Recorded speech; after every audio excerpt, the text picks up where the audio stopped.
Welcome back, dear listeners.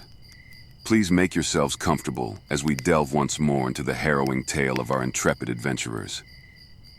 When we last left our heroes, they were wading deeper into the sewers beneath Strathmore, looking for traces of the cult of disease, and perhaps clues to the location of High Priestess Morbosa. Now let us return to Clifford's journal and see what fate has in store for our weary companions.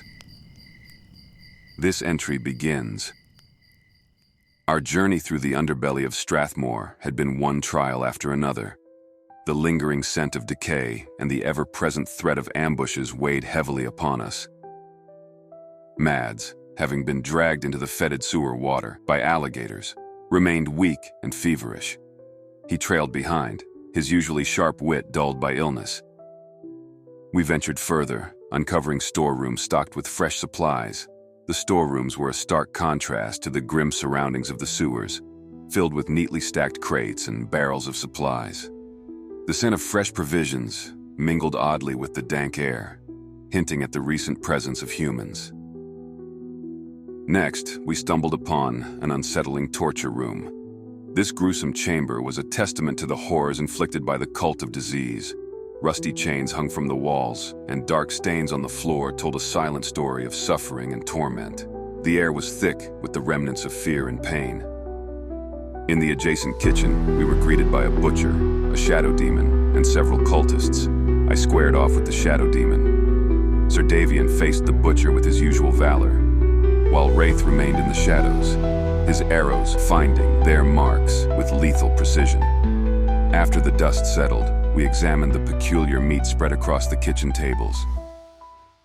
Wraith, is the scent of this meat that of people? I am not sniffing that. No. We pressed on, coming upon a small prayer room of sorts. A statue of a hand rose from the ground, cradling offerings of gold, trinkets, and vigil candles. The flickering candlelight cast eerie shadows, creating an aura of dark reverence. Mads, despite his weakened state, confirmed our suspicions. It's some sort of shrine. No way! Further exploration led us back to the sewer stream in a long chamber. A rickety wooden desk stood precariously close to the flowing stream of sewer water. On it rested a ritual dagger and an ancient, indecipherable book. The air crackled with latent magical energy, a silent warning of the dangers within. Foolishly, I reached for the book, triggering a magical ward that exploded in my hands, leaving me wounded. Despite the pain, we had to continue. As we walked alongside the sewer stream, bones in the water began to swirl and rise, forming serpentine bone nagas. One struck me down, but Sir Davian revived me with one of his potions. Together, we felled the undead creatures. Our path took us to two doors. The first led to a narrow, dimly lit stairwell descending into darkness. A crudely written warning sign cautioned against the bear trap below. The trap itself was a menacing steel contraption lying in wait for the unwary. It's some sort of trap. No way! We chose the second door, finding more cultists, including an alchemist, awaiting us in a large bedchamber. They refused to surrender, forcing us to cut them down. In our search, we uncovered a letter that hinted at a broader conspiracy involving a council member named Zarin from Thurin. My loyal followers, the time is near. Our plans in Strathmore progress swiftly, and soon the city's power will be ours.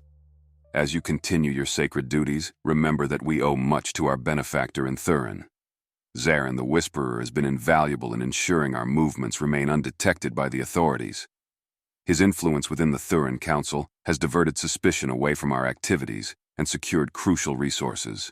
Ensure that his identity remains concealed, for his position is precarious.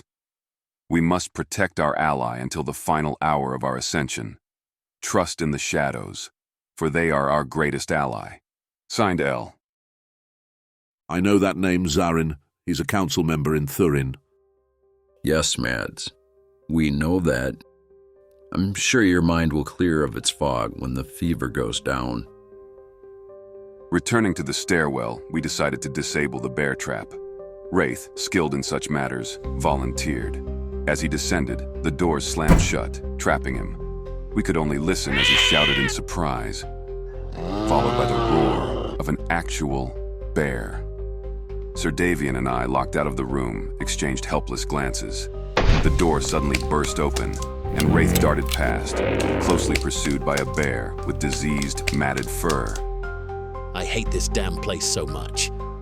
The beast barreled into me, and as I fought to stay on my feet, Sir Davian attacked from behind, while Wraith's arrows pierced through the dark. Half rotted already, the bear dropped to the floor motionless. With the bear felled, Clifford writes quite a lot about the type of man who set up that elaborate trap, saying that the designer was an egotistical sadist. Clifford is quite humorless, but I thought it was funny. The men travel through several more rooms, a prison cell, a small room with a hidden passage, to another room with several valuable items.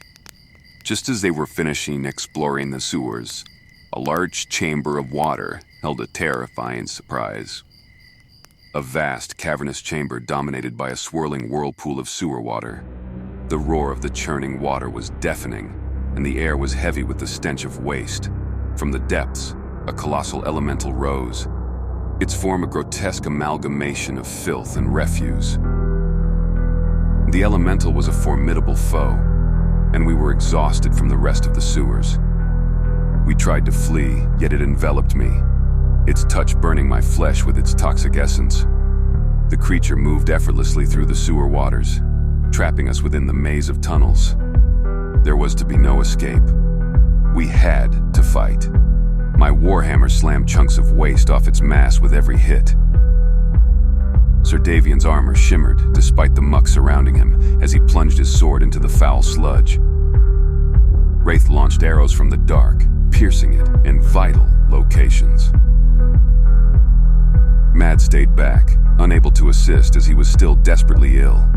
Despite his weakened state, his watchful eyes followed our every move, his concern evident even in his frailty. The three of us, Sir Davian, Wraith, and I, stood against the grotesque sewer elemental. Our combined efforts focused on its vile mass. After a grueling battle, we finally struck the killing blow, and the creature collapsed into a disgusting heap. After the final confrontation, we emerged from the sewers. As we took in our first breath of clean air in hours, the relief was palpable. Our bodies were battered and covered in filth, the grime of the sewers clinging to us. Sir Davian spoke up first, his voice cutting through the exhaustion that weighed us down. This letter is proof that Thurin threatens the safety of Strathmore. The king will want to know and may finally agree to send along troops. We can stop Zarin and deal a blow to Thurin itself. Stolm will be safer for it. That's great, but first, let's go back to the Inn of the Last Rest and wash. As the adventurers ascended from the sewers into the bustling streets of Strathmore, townsfolk recoiled and dispersed, repelled by their foul stench and grim appearance. We leave our story at this somewhat peaceful moment as the heroes prepared for the trials and tribulations yet to unfold.